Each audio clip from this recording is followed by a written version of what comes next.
सब लोग लगाया वो जी, ठाकरिया ने संगला वो जी।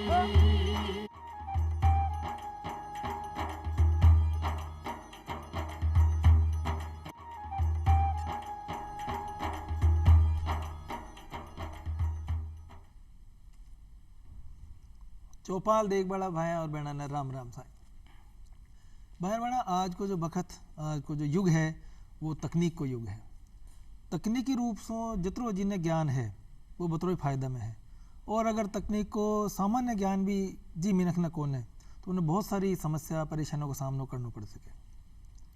माननीय प्रधानमंत्री जी अपने देश ने तकनीकी रूप से सशक्त और मजबूत बनाने वास्ते डिजिटल इंडिया मिशन कार्यक्रम की शुरुआत करी। वो डिजिटल इंडिया कार्यक्रम खई है, कद शुरू हुई हो और आज की खई स्थिति है, कतरा कुन लोगों ने फायदा हुई है। शिक्षा, चिकित्सा, इकोनॉमी के क्षेत्र में कई कुछ का फायदा हुआ है। ये तमाम जानकारी लेर आज अपना कार्यक्रम में श्री ईश्वर दास जी वरियानी साहब मौजूद है। राम राम साहब ईश्वर दास जी। राम राम। आपको घणो घणो स्वागत है। आपको परिचय में करा दूं, आप वरिष्ठ तकनीकी निदेशक हैं और राष्ट्रीय सूचना विज्ञान केंद्र जयपुर से विराजे।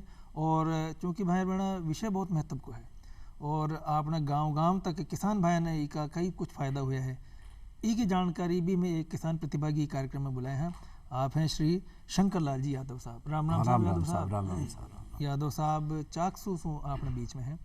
सबसे पहले शंकर लाल जी आप अपने जो मेहमान है यहाँ से आपने पूछ लिया कि भाई वो डिजिटल इंडिया कार्यक्रम खई है साहब। वो कार्यक्रम 1 जुलाई 2015 को माननीय प्रधानमंत्री जी श्री नरेंद्र मोदी ने डिजिटल कार्यक्रम की शुरुआत करी थी। इसके तहत भारत को एक सशक्त डिजिटली सशक्त समाज बनाना था और भारत को एक ज्ञान अर्थव्यवस्था के रूप में स्थापित करना था। इस ध्येय के तहत ये कार्यक्रम शुरू किया गया था। इसके तहत हर क्षेत्र में, भारत के हर क्षेत्र में, चाहे वो शिक्षा से जुड़ा हुआ हो, चाहे वो स्वास्थ्य से जुड़ा हुआ हो, चाहे वो अर्थव्यवस्था से संबंधित हो, हर रूप में इसको भारत को अपने को सशक्त समाज बनाना है और हर क्षेत्र में कोई ना कोई तकनीकी व्यवस्था के तहत इसको सुचारू करना है। तो जी इस कार्यक्रम में 3 मुख्य उद्देश्य रखे गए थे। उसके तहत सबसे पहला उद्देश्य तो ये था कि हर नागरिक को डिजिटल इंफ्रास्ट्रक्चर आसानी से उपलब्ध हो, ये तय करना आवश्यक है ताकि हमारा जो समाज है, हमारे जो भाई बहन है सोसाइटी में, वो डिजिटली रूप से उसको यूज करके और सशक्त बन सके। दूसरा उनका कार्यक्रम था कि जो भारत में जितने भी लोग हैं उनको डिजिटल की ट्रेनिंग देना, कैसे डिजिटल एसेट्स को अपन यूज कर पाएँ उसकी ट्रेनिंग देना। हर नागरिक को अपने को डिजिटल ज्ञान होना चाहिए कि कैसे अपन यूज कर पाएँ। और तीसरी व्यवस्था जो उन्होंने करी थी कि जो सुविधाएं हैं, जितनी भी शासन से संबंधित सुविधाएं हैं या प्रशासन से संबंधित सुविधाएं हैं, वो सुविधाएं अपने को डिजिटल प्लेटफॉर्म पे उपलब्ध हो जाए ताकि जो व्यक्ति है उसको अलग अलग ऑफिस में भटकना ना पड़े। वो अपने घर से ही या पास के जहाँ सुविधा केंद्र है वहाँ जाकर और वो ये सुविधा उपलब्ध कर ले पाए, वहाँ से उसको सुविधा उपलब्ध हो जाए, उसको दूर तक कहीं जाना ना पड़े। ये 3 मकसद जो उद्देश्य थे जी, जिसके तहत ये अपन शुरू किया गया था। ये सर इसके खास उद्देश्य हैं जो अपने डिजिटल इंडिया के तहत किए गए थे। तो डिजिटल इंडिया जो कार्यक्रम है, इधर अगर आप विजन की बात करें, दृष्टि की बात करें, वो खई इनके उद्देश्य, इनके पाछे सोच खई है आखिर। डिजिटल इंडिया कार्यक्रम का जो विजन है वो 3 विजन मुख्य है। जैसे मैंने बताया कि पहले कि डिजिटल इंफ्रास्ट्रक्चर हर नागरिक को उपलब्ध होना चाहिए। दूसरा था कि मांग पर आधारित ऑन डिमांड जो है अपने को गवर्नेंस और सर्विसेज मिल जाए। और तीसरा था हर नागरिक को डिजिटली सशक्त बनाना। इन तीनों विजन को प्राप्त करने के लिए अलग अलग स्तंभ बनाए गए थे, करीब 9 स्तंभ बनाए गए थे, जिसके तहत अपन 3 विजन को अपन प्राप्त कर सकते हैं। जो सबसे पहला जो विजन था उनका, जो स्तंभ था, वो था ब्रॉडबैंड हाईवेज, यानी हर गांव तक, पंचायत समिति तक, ग्राम पंचायत तक ब्रॉडबैंड की सुविधा उपलब्ध कराना और नेटवर्क की सुविधा उपलब्ध कराना ताकि जो व्यक्ति है वो डिजिटल तकनीक का फ़ायदा उठा पाए। अगर आप देखें मोबाइल जैसे हर गांव में अपन यूज़ करते हैं तो मोबाइल के लिए नेटवर्क होना बहुत ज़रूरी है। बिल्कुल। तो ये सबसे पहला स्तंभ था कि ब्रॉडबैंड जो है हर गांव तक, पंचायत समिति तक अपन पहुंचा दें। दूसरा था कि शहरों के अंदर जो है और गाँव के अंदर हर व्यक्ति को फ़ोन की सुविधा उपलब्ध हो। तो जो फ़ोन की पहुँच है, मोबाइल की पहुँच है, वो हर गांव तक पहुंचाना। ऐसा कोई भी गांव अछूता ना रहे जहाँ पे मोबाइल या फ़ोन की सुविधा उपलब्ध ना हो। ये इसका दूसरा स्तंभ था। तीसरा स्तंभ था कि चूंकि जब अपने को सर्विसेज सबको देनी है तो हर व्यक्ति जो है शुरू में हो सकता है उसको कंप्यूटर का या डिजिटल एसेट्स का या मोबाइल का यूज करना नहीं आता हो, तो उसके लिए ऐसी सुविधा उपलब्ध कराना ताकि व्यक्ति जो है वहाँ तक पहुँच के अपनी सुविधा ले पाए। जैसे अपने CSC कहते हैं, या अगर राजस्थान की बात करें तो ई मित्रा कहते हैं। ऐसे हर गांव में या हर पंचायत समिति तक या हर ग्राम पंचायत में ये उपलब्ध कराना जहाँ पे आदमी अपनी सुविधा ले पाए। चौथा चूंकि प्लान था कि जो बहुत सारे अपने प्रोसेस हैं, बहुत सारे प्रोसेसर हैं, वो काफ़ी पुराने ज़माने से हैं, ओल्ड हैं, उनको डिजिटल के रूप में, नए रूप में कन्वर्ट करना ताकि जो सर्विसेज का फ़ायदा आदमी को मिल सके। ये इनका चौथा स्तंभ था जी। पांचवा स्तंभ था जो सर्विसेज आसानी से मिल जाए उनको तुरंत चालू करना, और तुरंत चालू करके ग्रामीणों को या गाँव में या शहरों में सुविधा उपलब्ध कराना। जैसे अपन बात करें कि नकल की कॉपी तुरंत मिल जाए अपने को, पेंशन तुरंत मिल जाए, तो इस तरह की सुविधाएं जल्दी से जल्दी शुरू करना, ये इनका एक पांचवा स्तंभ था। छठा स्तंभ ये था इनका कि जो इन्फॉर्मेशन है, जो भी सूचना है, वो सभी को तुरंत मिल जाए। जैसे आज आप देख सकते हैं कि अपने को मौसम की जानकारी तुरंत मिल जाती है। आज मौसम की जानकारी कितनी सटीक होने लग गई है, हमें पता लग जाता है कि कब क्या आना चाहिए। तो ये जो इन्फॉर्मेशन है सभी को रियल टाइम पे अवेलेबल हो जाए, ये इनका मकसद था। एक मकसद ये भी था कि जो इलेक्ट्रॉनिक जो मैन्युफैक्चर है इंडिया के अंदर, उसका इंपोर्ट हम जीरो तक कर पाए, यानी ज़्यादा से ज़्यादा मैन्युफैक्चरिंग जो है डिजिटल तकनीकी वो अपने इंडिया में हो, इसको बढ़ावा देना। और इस आईटी के साथ साथ जॉब को क्रिएट करना, भाई आईटी है तो रोजगार क्रिएट करना, तो इससे एक रोजगार क्रिएट हो, एक स्तंभ ये भी था। और ऐसे प्रोग्राम जो एकदम जल्दी चालू हो सकते हैं उनको तो तुरंत शुरू करना। ये इस तरह से 9 स्तंभ सरकार ने बनाए थे जो सरकार के 3 विजन थे उसको प्राप्त करने के लिए। ये मुख्य उद्देश्य। बहुत बढ़िया जानकारी दे रहे थे कि भाई 3 तो विजन है, 9 भी का स्तंभ है। खास बात जी, खास जो बात आपने किसान प्रतिभा शंकर लाल जी बैठे हैं प्रोग्राम में। शंकर लाल जी देखो, आपने देश धीरे धीरे बदलाव की तरफ है, और पहली आपने जो भाई बहन हाँ गाँव में बेवाने आखिर गान भी बड़ी मुश्किल से हो, तो वो एक जमानो हो आज के 20 30 40 साल पहले। अब आखिर ज्ञान की समस्या कौन है, लेकिन आज डिजिटल एक साक्षरता की बात आ गई कि भाई आप डिजिटल इंडिया उससे जुड़ा, आपने जो तमाम तरह की जानकारी है। अब आज जान मेहमान आपने बताई कि भाई नकल छावे, पहले आप नकल के ताणी जाता, धक्का मुक्की होगी, लाइन में लागती, सरपंच साहब आया है, बाबू आयो है ना आयो, दिक्कत आती। अब आप ऑनलाइन भी प्राप्त कर सकते। तो मैं था यह जानना चाहूँगा, आप एक किसान हो, आप कितनी खेती बाड़ी पहले तो यहाँ बताओ। खेती बाड़ी करीब 100-125 बीघा सी जमीन है, 10-15 जानवर है, भैंस गाय है। और इस जो से खेती बाड़ी को जो बदलता स्वरूप है डिजिटल इंडिया से संबंधित मैटर में, तो उस में भी अचंभित चीज था जी, और उनका फायदा भी लगातार ले रहा था हमें जी।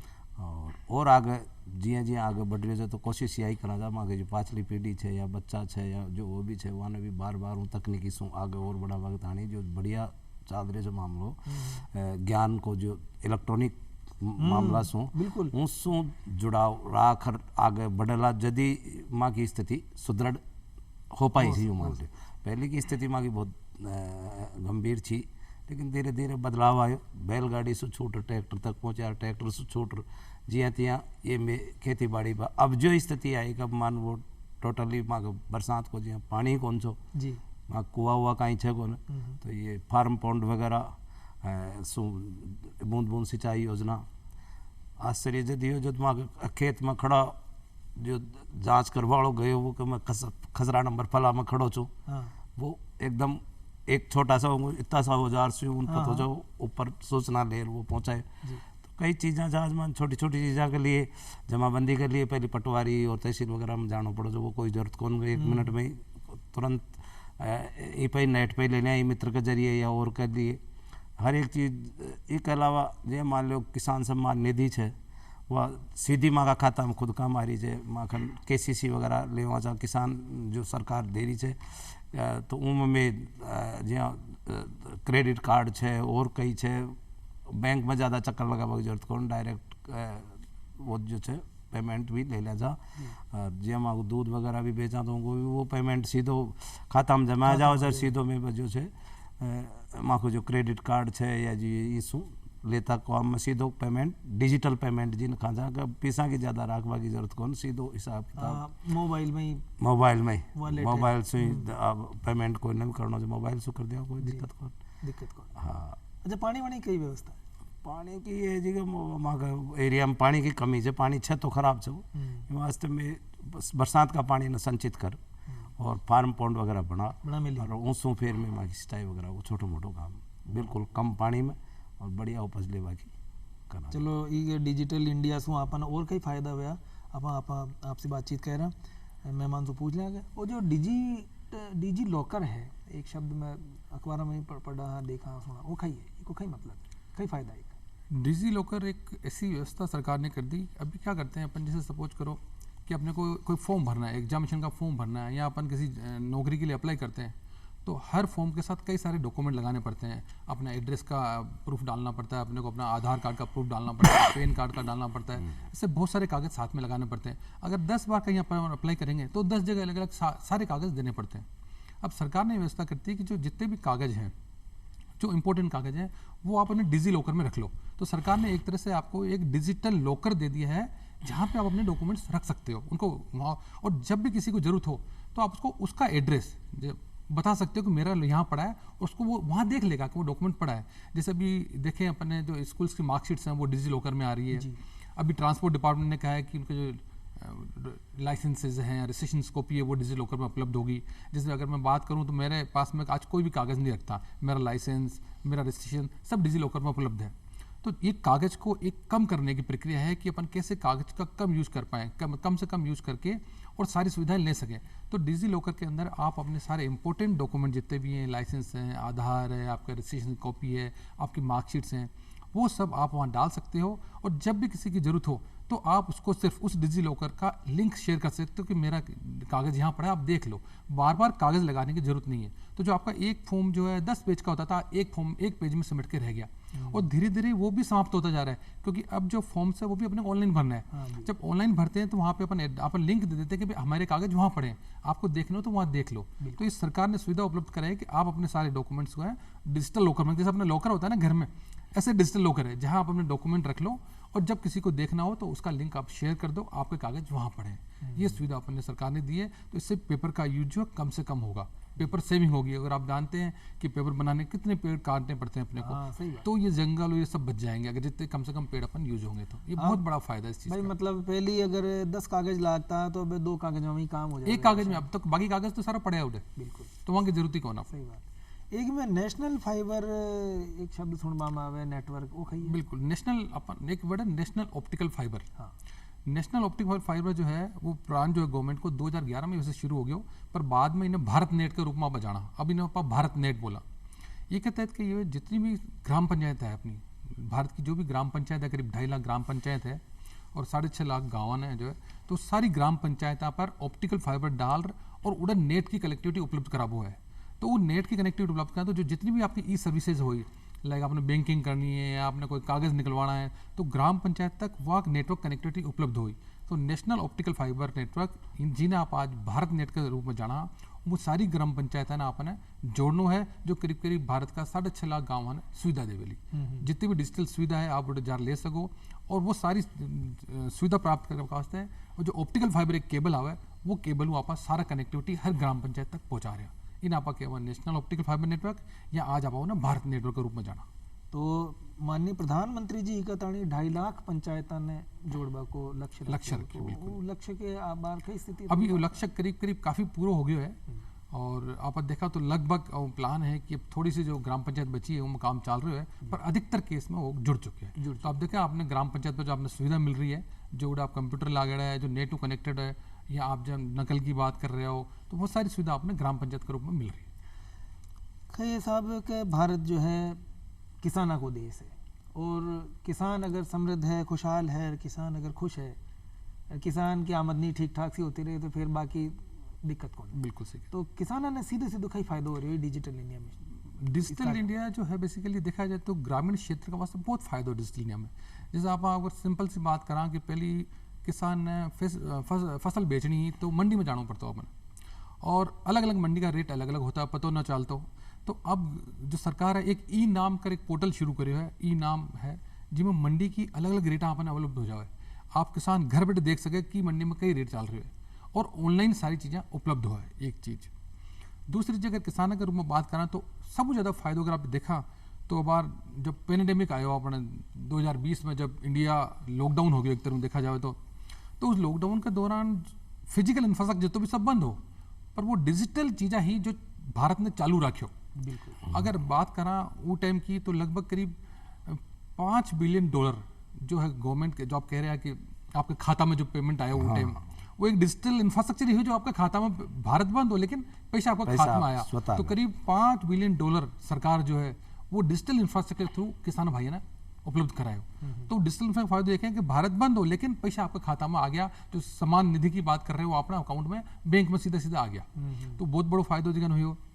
आज किसान भाई की बात करा तो जो पेंशन स्कीम्स चाल गवर्नमेंट की वे सारा आजकल डीबीटी के रूप में आ रही है, आपका अकाउंट में सीधा पैसा आ रहा है। पहले नहीं तो आपने ऑफिस जाना पड़ता या मनी ऑर्डर लेबर जाना पड़ता, अब वो सारी चीज़ें डीबीटी के रूप में आ रही है। तो किसान भाई ना अगर और बात करा तो आजकल जो मौसम की सूचना है पहले ही आपने मिल जावे, वो आजकल जो वेदर इन्फॉर्मेशन आ रही है तो आप पहली तैयारी कर सको भी के हो लो, बारिश कतरी हो बोली आपने पहले अनुमान हो जाओ, कितनी अंदाज हो जाओ, तो सब चीज़ें का अपनो पतो लग जाओ। आज बात करें तो एक सोइल कार्ड भी बन रहा है जिसमें आप मिट्टी कई है, कई प्रकार की है, किसी फसल उगाओ तो बढ़िया रहे, आप प्रचलन चाह रहे हो। तो किसान भाई ना हमारे साहब तो डिजिटल इंडिया में बहुत फायदा हुए, बहुत सारी चीज़ें उपलब्ध हो चुकी है।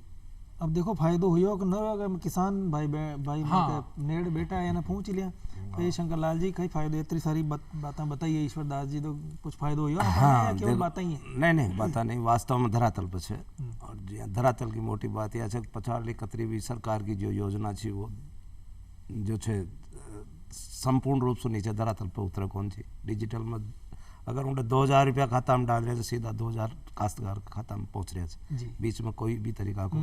या डिजिटल इंडिया सबसे बड़ा ये फायदा है कि जो भ्रष्टाचार की जड़ थी बहुत गहराई खत्म सी होगी और सीधो रुपयो सबका जिन्हें भी जो भी सब्सिडी वगैरह वो सीधो पूरा का पूरा मात्रा में आ रहे थे। एक तो ये सबसे बड़ा फायदा। दूसरो डिजिटल इंडिया को बहुत बड़ो फायदो ये होगो कि काश्तकारा ने सब तरीका से जब फसल में बेचा तो मन भाव को माका जी में पतो हर एक चीज़ पेमेंट माँ को सीधो खाता में श्योर, कोई तरीका को कोई वो दिक्कत कहीं भी मामला की को ना। एक अलावा माँ का बच्चा बच्ची बार 2000 कोरोना में स्थिति यह थी कि सब लोग लेकिन डिजिटल इंडिया से घर बैठे ही बच्चा बच्ची मोबाइल से पढ़िया लोग अपना बच्चा बच्ची तो व्यवधान को यह व्यवस्था नहीं थी तो कोड़ा यह स्थिति थी। डिजिटल इंडिया को आज माँ छोटो सी भी काम था, जमीन ना बागली पटवारी का 1000 बार चक्कर लगाता लोग उनका धक्का खाता उनका दखत खाता। आजकल बस 5 मिनट में ही मोबाइल से देता मैं बाकी जमीन की जगह एग्जैक्ट जान सका जा खसरा नंबर फला फला में यह सीमा बस ये मोबाइल ही ऑन सब बता दे आप, माँ की जमीन की माँ की सीमा मेड़बंदी सब बता दे खुद ही। और तुरंत ले RDM मशीन से अगर और पुख्ता कराओ तो वो पॉइंट कर लिया, लेकिन ये वही खुद ही बोल दे लो भाई थे दूसरा खसरा नंबर में घुस गा इम आगा इतो नापगो इतो मीटर गो इतना वर्गा गो। तो वो जो सब माँ की जो मेड़बंदी या माँ का जो विवाद चाले था ना वो जो तकासमा वगैरह का या कोई मेड़बंदी में एक दूसरों बस समस्या बहुत हद तक या जो इनको मान बहुत तकनीकी को फायदा हो जमाबंदी तुरंत 1 मिनट में ले और कोई माँ को कहीं भी जो जमीन संबंधी रिकॉर्ड जो है बिल्कुल ऑनलाइन उपलब्ध है। वो पहले यहाँ कौन भाई चलो पटवारी की सेवा करो उनको पाछे फिर आ गए पाछे चलो वहाँ जो स्थिति जो उस निजात और काम क्लियर कट माँ का सारा डॉक्यूमेंट्स माँ का एक अंदर। और एक अलावा दूसरो एक बड़ो और फायदो है कि जितना भी माँ का जे मान लो माँ के सारो भी जो भी प्रॉपर्टीज है कागज है रजिस्ट्रीज है जो भी दस्तावेज है सब एक अंदर से डिजिटल नियम वो स्टॉक है वो तो मान बार बार कागजा का चक्कर ना लगाना पड़ा घुमे भी कौन पहले कहीं हो तो कागज अपन लेर चालता है कागज मान लो पड़ गया हाँ गम गया तो यह और रंबा चौका फिर माँ की नकल कटाओ जेब में रख के रहेगा खराब भी जाओ जा अब वो खराब है तो फिर वो फिर काम में ना हो जा नहीं दूसरा बढ़ाओ तो फिर दूसरा करता नहीं दूसरा बात चक्कर मोबाइल बैंक है मोबाइल ही सारी स्थिति तो लेन देन बैंक में भी जब आई जरूरत कौन सारो पीसों में मान को देनो करनो ले लिया दे दिया और सब करंट और उस फायदो ये और हिसाब जब भी देखा जल्दी तैयार तुरंत मिल जाओ। पहले हिसाब में भी कड़ा चौक रहा देखा भूल जाओ जा कोई ने देड़ा पीसा दोबारा भी देना पड़ जाओ जब जमा कराया मैं ना कराया अभी तो सीधो दे दिया तो बता दे भाई पीसा रिपोर्ट है हाँ मोबाइल में बता दे हाँ बताइए पीसा था गया भैया तो वो मान हाँ भाई गया। तो ये जो एक एग्जैक्ट स्थिति है लेन देन को बिल्कुल क्लियर हिसाब किताब कहीं झंझट कौन पीसा रखा है कौन जेब में या मान लेते कोई जरूरत कौन पड़े जो जरूरत है जो लेन देन जो हिसाब से काम है सुविधा इतनी कम मान पहले कौन काश्तकारान के किसान कौन याद करो छो जी ये तो अब धीरे धीरे अब पर ध्यान दिया जो मान लो कोई भी जो भी सरकार चला रहे थे ध्यान दिया जो इनको डेवलपमेंट भी हो मान सुविधा भी मिली जब आर पार अच्छी तरह नहीं तो बैलगाड़ी से चाले हमारा भी। अच्छा ईश्वरदास जी एक है कि माननीय प्रधानमंत्री जी स्वास्थ्य ने लेकर बहुत सजग है, स्वास्थ्य की बात भी करे योग दिवस भी आवाड़ो अगला महीने बिल्कुल। और तो अगर आप हेल्थ की बात करा स्वास्थ्य की बात करा तो और डिजिटल इंडिया आवासों चिकित्सा स्वास्थ्य के क्षेत्र में कई फायदा डिजिटल इंडिया में अगर स्वास्थ्य की बात करें तो अगर आप देखें तो जब वैक्सीनेशन कार्यक्रम इंडिया शुरू करे अपने कोविड को वैक्सीनेशन, तो एक कोविन प्लेटफॉर्म आयो जब आप मोबाइल पर सारा बुकिंग कर लेता, एक मोबाइल पर आप क्लिक कर आप कड़े टीको लगाओ जाना और की टाइम पर जाना सब आप बुकिंग करा एकदम आप उधर पहुँच जाता।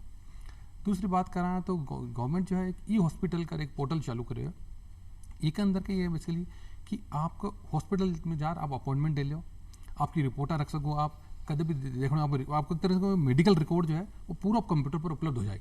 तो आप क्या करा, सपोज करो आप आज एक डॉक्टर ने दिखाया आप और बहुत सारी रिपोर्टा ही आप डॉक्टर ने दिखाया, डॉक्टर ने सारी जानकारी है, काल को अगर आप दूसरा डॉक्टर के पास जावा तो सारी रिपोर्टा वो डॉक्टर ने भी दिखे कि भैया जो पुरानी रिपोर्ट की है तो सर जो पूरा आपका जो मेडिकल रिकॉर्ड है वो ऊपर रही। अब अगर आप लेटेस्ट की बात कराएं तो जो आयुष्मान भारत सरकार स्कीम शुरू करी आयुष्मान भारत, जिसमें आप प्रत्येक ग्रामीण ने प्रत्येक व्यक्ति ने आप जो कवर कर रहे हैं मेडिकल के क्षेत्र में, वो एक बहुत बढ़िया सुविधा उपलब्ध हुई है। कोविन प्लेटफॉर्म जो आप टीका की बात करिए आप वो सारा व्यवस्था होगी, ई हॉस्पिटल में सारा रिकॉर्ड मतलब कड़े भी अब आपको हॉस्पिटल एक सीमित नहीं रहेगा, आप किसी भी हॉस्पिटल जा आप उन रिकॉर्ड देख सको। तो जो मेडिकल रिकॉर्ड है जो पूरी सुविधा है कई कई दवाई दी आज तक वो पूरा रिकॉर्ड अपना उपलब्ध हुई। तो एक वास्तव में मेडिकल स्वास्थ्य का जान अपना कहना है प्रधानमंत्री जी बहुत सजग है, तो वास्तव में आयुष्मान भारत, कोविन प्लेटफॉर्म, ई हॉस्पिटल ऐसे बहुत सारा प्लेटफॉर्म शुरू किया है गवर्नमेंट जिसमें आप तकनीक को फायदा ले सको और मैं हर व्यक्ति ने मतलब उनको फायदा है। और शिक्षा का क्षेत्र में कई फायदा। और अगर शिक्षा के क्षेत्र की बात करा, कोविड के दौरान जब इंडिया बंद हो तो आप देखिए सारा स्कूल चालू हुआ, मतलब सारा स्कूल काम कर रहा क्या ऑनलाइन मोड में पढ़ाई कर रहा है। डिजिटल टेक्निक अगर देखें तो बच्चा ने कतो फायदा हुई, पूरा 1.5-2 साल जो अपना कोविड के दौरान पढ़ाई सबकी चालू हुई, कोई की पढ़ाई खराब नहीं हुई क्योंकि अपना ऑनलाइन क्लासें चल रही। तो वो सब जो क्या ना संभव हो सके डिजिटल इंफ्रास्ट्रक्चर के आपने जो डिजिटल इंफ्रास्ट्रक्चर हो वो मजबूत हो जैसे ही आप कार्यक्रम चालू कर सके। अब आप एक एग्जाम्पल बात कराएं कि एक ई पाठशाला कर गवर्नमेंट प्रोग्राम शुरू करे हुए, एक अंदर जो बच्चा की पूरी जो पढ़ाई है ऑडियो के रूप में वीडियो के रूप में होगा, जो सिलेबस है पूरा उपलब्ध है, आप घर बैठे वहाँ सामने देख सके हो। यानी एक PM ई विद्या प्रोग्राम शुरू करे हुए गवर्नमेंट जी के तहत भी आप सारों बच्चा ना डिजिटल प्लेटफॉर्म ने स्ट्रेंथन करवा के वास्ते प्रोग्राम गवर्नमेंट शुरू करे हुए। यानी अगर बात करें तो चैनल्स भी है, स्वयं प्रभा के नाम से एक चैनल्स भी चला है अपना, जो स्वयं प्रभा है वो डिजिटल चैनल्स है जहाँ पर आप एजुकेशन से संबंधित सारा प्रोग्राम्स आ रहे हैं। तो गाँव में दूरदर्शन तो सब जगह उपलब्ध हो ही है, तो स्वयं प्रभा चैनल के थ्रू आप अपने पूरी एजुकेशन के बारे में, आपका सिलेबस के बारे में, आपको पढ़ाई के बारे में पूरे दिन वो प्रोग्राम्स चलता रहे वो आप देख सको। तो यानी गवर्नमेंट है अगर गाँव की बात करा तो एक है PMG जो है PMG दिशा कर प्रोग्राम शुरू करे जिसमें आप प्रधानमंत्री ग्रामीण साक्षरता मिशन जो है डिजिटल साक्षरता मिशन, वो कहता है गवर्नमेंट तैयारी हो कि हर ग्राम पंचायत में हर मतलब भारत का हर ग्रामीण क्षेत्र को कम फैमिली में एक मेंबर हर फैमिली में एक मेंबर तो डिजिटल साक्षर बने। तो गवर्नमेंट को प्लान है कि करीब 6 लाख जो 6 करोड़ हाउस होल्ड्स ने जो है आप डिजिटल साक्षर करा, और उस डिजिटल साक्षर के तहत हर गाँव में कम से कम एक फैमिली ने कंप्यूटर के थोड़ा बहुत नॉलेज होना चाहिए। नॉलेज का मतलब है कि वो मोबाइल चला ले हुए है, बैंक को ट्रांजेक्शन कर ले हुए मोबाइल पर है, इंटरनेट पर कोई चीज़ देख ले हुए है, अगर कोई मेल आई है या कोई मैसेज आया हो तो पढ़ ले हुए है। तो जो बुनियादी आवश्यकता है एटलीस्ट उतरो काम तो वो चल जावे।